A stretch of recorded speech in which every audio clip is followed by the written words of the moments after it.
Saudamos a todos vocês que estudam conosco a Bíblia diariamente, com a graça e a paz do Senhor Jesus. Somos agradecidos a cada um de vocês que a cada dia acompanham os comentários que fazemos da Palavra de Deus, nesta série que nós estamos estudando Hebreus, Mensagem para o Mundo Agonizante. Nós agradecemos a todos que são inscritos no canal Hora Tranquila no YouTube, vocês que compartilham esses estudos com outras pessoas e também agradecemos a todos vocês que clicam no dedinho de joinha, porque assim o canal sobe no ranking do YouTube e alcança outras pessoas que possam também chegar ao conhecimento da Palavra de Deus. Agradecemos a todos que nos escrevem, dizendo de onde acompanham os estudos. Mandamos um alô especial para os ouvintes da rádio Viva FM em Vila Velha, no Espírito Santo, o seu diretor, o Arley Denardi, e todos que todas as manhãs acompanham no quadro Examinando as Escrituras o estudo da Palavra de Deus.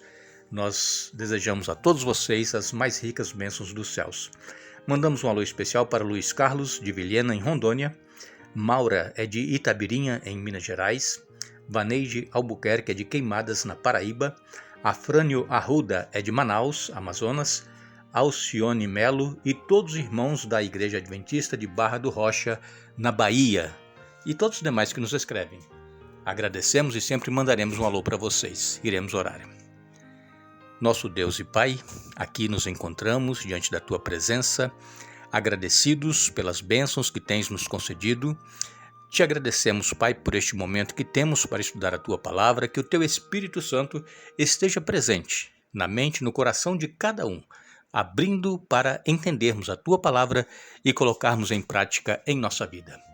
Abençoa todos aqueles que passam por lutas, problemas, tribulações, provações, que não desanimem, mas que perseverem e que recebam as bênçãos conforme a Tua vontade, em nome de Jesus. Amém.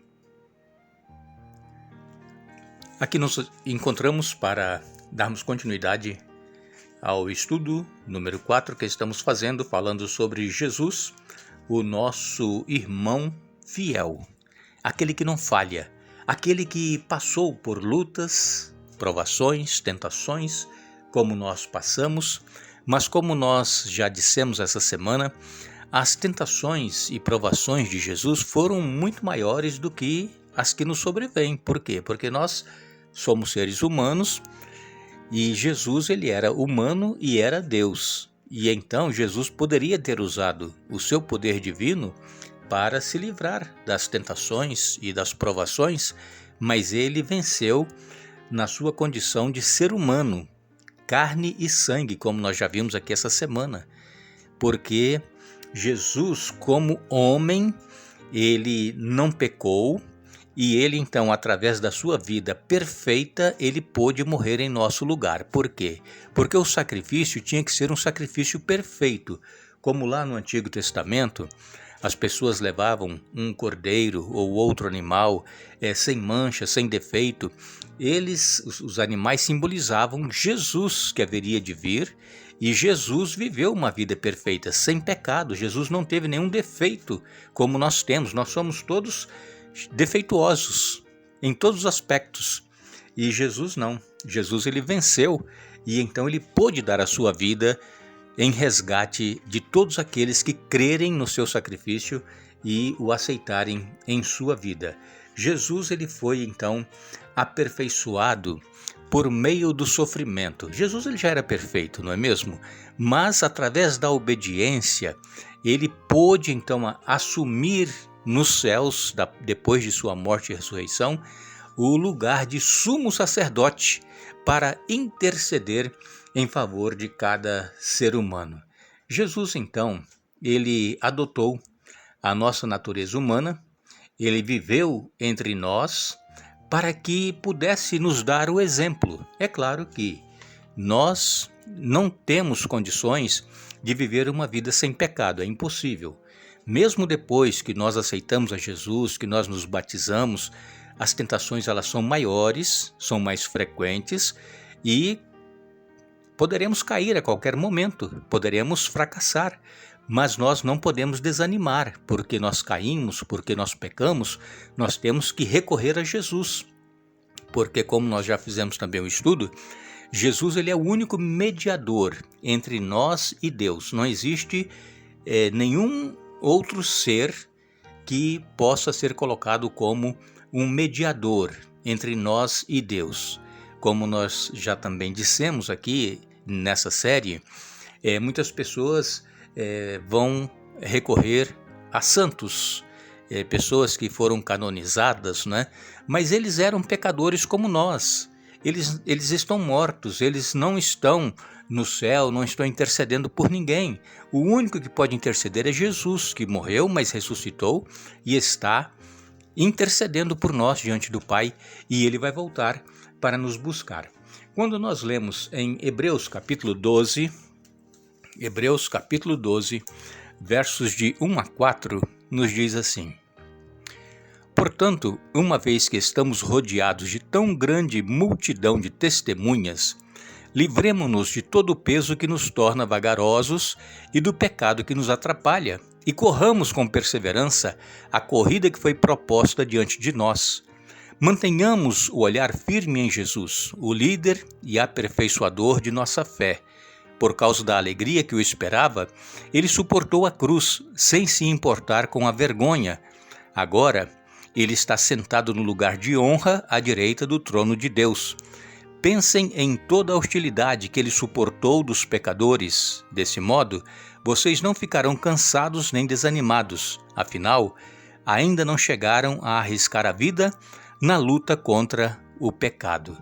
Aqui, então, o autor deste livro, aos Hebreus, ele vem falando que nós não podemos desanimar. Nós precisamos correr a carreira que nos está proposta.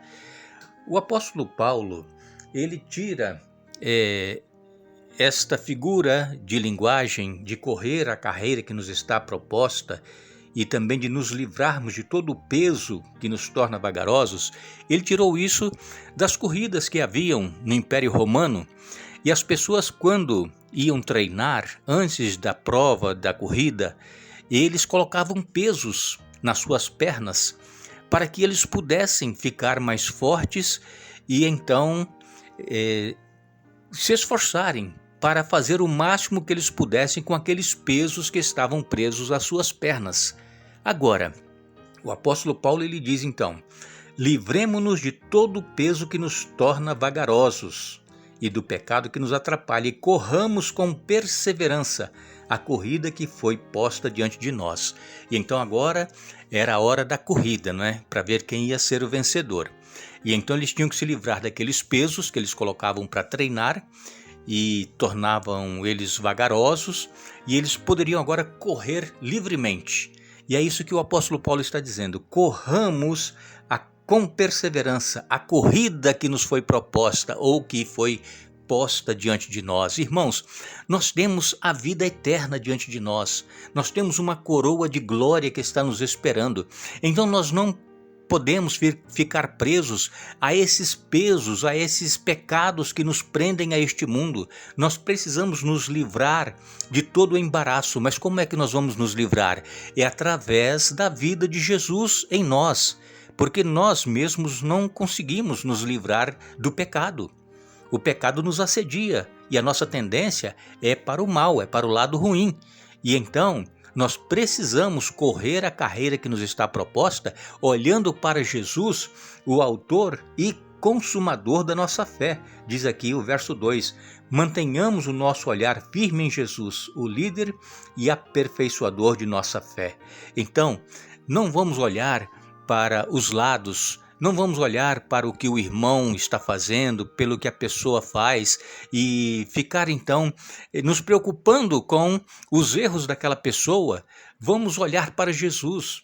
Não vamos ficar olhando para seres humanos que são defeituosos e são pecadores como nós. Nós temos que olhar para o alvo, nós temos que olhar para cima, nós temos que olhar para Jesus e correr esta carreira. Por quê? Porque Jesus, ele suportou a cruz sem se importar com a vergonha. Que vergonha! Toda pessoa que era crucificada, era crucificada completamente nua. Nós vemos figuras, retratando a crucificação de Jesus, e eles colocam então um pano, na frente, no quadril de Jesus, para tampar as vergonhas. E Jesus não teve vergonha de morrer por nós. Irmãos, nós não podemos ficar olhando para o erro e o pecado dos outros e nem apontando os defeitos dos outros. Nós temos que olhar para Jesus, que é perfeito, que viveu uma vida santa, e ele pagou o preço do pecado por cada um de nós.